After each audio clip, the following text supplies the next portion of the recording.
শ্রেষ্ঠ বলেছেন, তুমি যাকে আমার চেয়ে বেশি ভালোবাসবে আমি তাকেই তোমার থেকে দূরে নিয়ে যাব এবং তোমাকে একা করে রাখবো। তিনি আরো বলেছেন, কখনো বলবে না তুমি তাকে ছাড়া বাঁচবে না, তবে তাকে ছাড়া আমি তোমাকে বাঁচাবো এবং পিছনের অনুগত সব আবেগ কুড়িয়ে নিয়ে তোমাকে দিব্যি সামনে নিয়ে যাব। তুমি কি দেখো না, ঋতুরাও বদলে থাকে, ছায়া দেয় যে গাছটা শুকিয়ে গেছে। তোমাদের ধৈর্য হারিয়ে যায়, কিন্তু তোমার শ্রেষ্ঠা ধৈর্যশীল এবং পরম দয়ালু। সেই ঝরে যাওয়া পাতার ঢাল থেকে আবারও সবুজ পাতা গজায়। তুমি দেখো না তোমার শ্রেষ্ঠার নিদর্শন, যে মানুষটাকে তুমি নিজের অংশ ভাবতে সেই মানুষটাও একদিন অচেনা হয়ে যায়, তোমার মন ভেঙে যায়।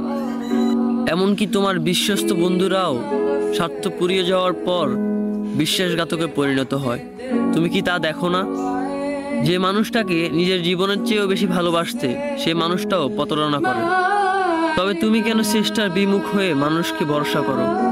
অদ্ভুত এই পৃথিবীতে যখন তুমি ভাবো এটা হবে না কখনোই, কিন্তু কিছুক্ষণ পর সেটাই হয়। সেটাই হবার নয় কি? তুমি বলো আমি পড়বো না, অথচ তুমি পড়ো। তুমি বলো আমি বিরক্ত হব না, অথচ রোজ তুমি বিরক্ত হও। এবং সবচেয়ে বিচিত্র বিষয় হলো তুমি বলতে থাকো